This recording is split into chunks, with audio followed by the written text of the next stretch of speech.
요즘은 화식 먹이는 분들이 확실히 늘어난 것 같습니다. 진짜 대단하신 건데요. 화식을 먹이는 보호자분들이 하는 말 중에 덕분에 입냄새가 없어졌어요 라고 하시는 경우도 있더라고요. 근데 정확하게 말하면 크게 상관은 음식 잔여물에 의해 입냄새가 나는 경우도 있지만 이건 일시적인 경우가 많습니다. 오히려 다른 원인의 신호로 나오는 경우가 대부분이에요.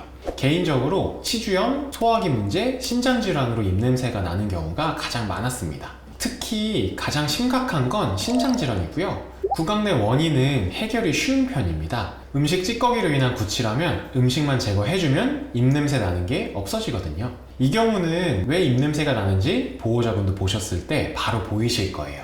예를 들면 이 아이는 치주염까지 진행된 상태인데요. 딱 봐도 좀 심각하죠. 근데 치주염은 심해도 숨어있는 경우도 있어요. 여기 보시면 겉으로는 멀쩡해 보이는데요. 엑스레이 사진을 보면 이미 치주염이 진행이 된 상태입니다. 이런 아이들은 저는 냄새로 구별을 하거든요. 그러면 얘는 치아가 안 좋겠구나 라는 생각을 합니다. 실제로 엑스레이를 봐도 보이는데요. 이게 정상인 경우 치아 뿌리를 전체적으로 뼈가 잡아주고 있어야 하는데요. 치주염이 진행된 아이들은 정상인 것과 봤을 때 분명 차이가 있습니다. 그래서 진짜 문제는 소화기부터예요. 소화기랑 입냄새랑 무슨 상관이냐고 하실 수 있는데요. 입부터 위장이 다 연결되어 있어서 그렇습니다. 그래서 소화기가 문제가 생기면 냄새가 위쪽으로 올라오면서 입냄새가 나는 거죠.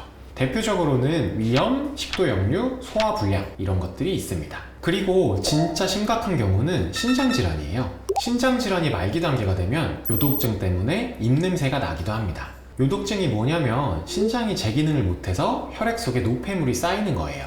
신장은 원래 노폐물을 걸러내주는 필터 역할을 하는데요. 신장질환이 진행돼서 노폐물을 못 걸러주면 몸 안에 독소가 쌓이면서 특유의 암모니아 냄새가 납니다. 이게 치주염 때문에 나는 냄새랑 미묘하게 다른데요. 저는 하루에도 여러 번 냄새를 맡다 보니까 이 냄새 차이가 살짝 느껴지거든요. 근데 일반 수의사분들이나 보호자분들은 구분하기 조금 어려울 수도 있습니다. 드물긴 하지만 유독 입냄새가 나고 조금 기운이 없어 보여서 보호자분들에게 혈액검사 해보자고 했었거든요. 원래 입냄새 때문에 오셨는데 요 냄새가 나가지고요. 검사를 해봤더니 요독증이더라고요. 보통은 말기 증상으로 나타나긴 하는데 종종 못 알아채시는 경우도 있어서 저는 이 냄새를 주의 깊게 맡아보는 편입니다. 정리해보자면 입냄새의 원인은 크게 세 가지예요. 구강 내 문제, 소화기 문제, 신장질환. 단순 입냄새라 하더라도 원인이 뭐냐에 따라서 치료 방법이 달라지기 때문에 그 원인을 먼저 찾는 게 중요합니다. 소화기와 신장질환은 초음파 혈액검사, 소변검사 같이 마취가 필요 없는 검사들로 진단이 가능합니다. 하지만 보여드렸던 것처럼 구강 내 문제는 눈으로 보이는 경우도 있지만 그렇지 않은 곳에서도 염증이 유발되는 경우가 생각보다 많아요. 실제 진료할 때도 치과 수의사다 보니까 치주염 냄새에 익숙한 코를 가져가지고 이렇게 일반적으로 알아차리기 어려운 구강 내 문제들을 여럿 발견해봤거든요. 여기 보시면 이 사진들이 다 치아만 봤을 때는 멀쩡해 보이지만 냄새가 느껴져서 확인해보니까 치주염이 있었던 아이들입니다.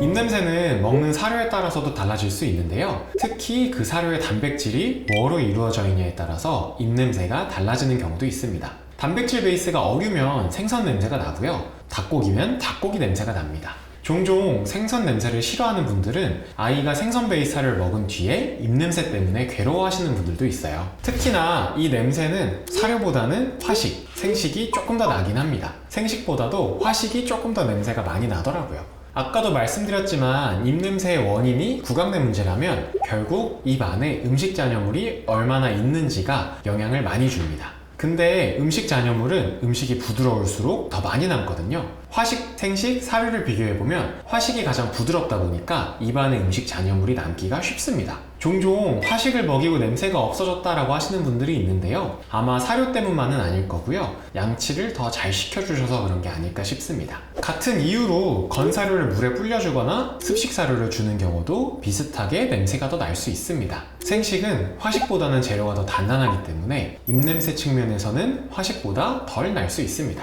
아이들이 씹으면서 치아와 마찰이 생기면 치석 생길 확률이 조금 더 적긴 하거든요. 근데 생식 같은 경우 뼈를 같이 먹이는 경우도 있는데요. 너무 단단한 거면 치아가 깨질 수 있으니까 주의하셔야 합니다.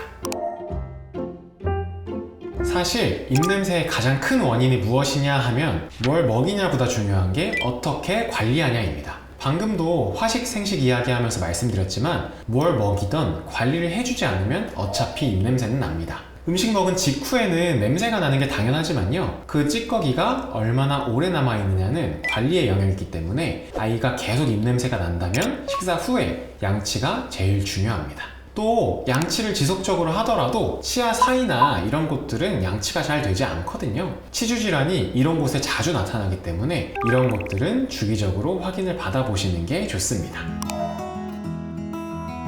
근데 아이들 중에는 사실 양치를 정말 싫어하는 아이들도 있어요. 어릴 때부터 습관이 안 됐거나 안 좋은 기억이 있으면 입 벌리는 것 자체를 싫어하기 때문에 직접 양치를 하기 어려우실 수 있습니다. 이렇게 양치를 계속 안 하다 보면 이미 치석이 되어버려서 양치를 해도 없애기가 쉽지 않고요. 그래서 도저히 양치를 못한다 하는 분들은 6개월마다 스케일링을 해주시는 게 좋습니다. 이 아이도 양치를 잘 못하는 아이인데요, 6개월만 되어도 이렇게 치석이 생기는 아이들이 있거든요. 심지어 정말 심한 애들은 한 달이 지나면 스케일링 전으로 돌아오기도 합니다. 그래서 아이들마다 진료 받으실 때 우리 아이가 어떤 상태인지 꼭 들으시는 게 좋습니다. 그러면 관리하시기 편하실 거예요. 오늘은 여기까지 해서 입냄새가 나는 원인에 대해 알아봤는데요, 양치하는 법 영상도 고정 댓글에 적어둘 예정이니까요, 꼭 따라해 보시면 좋을 것 같습니다. 감사합니다.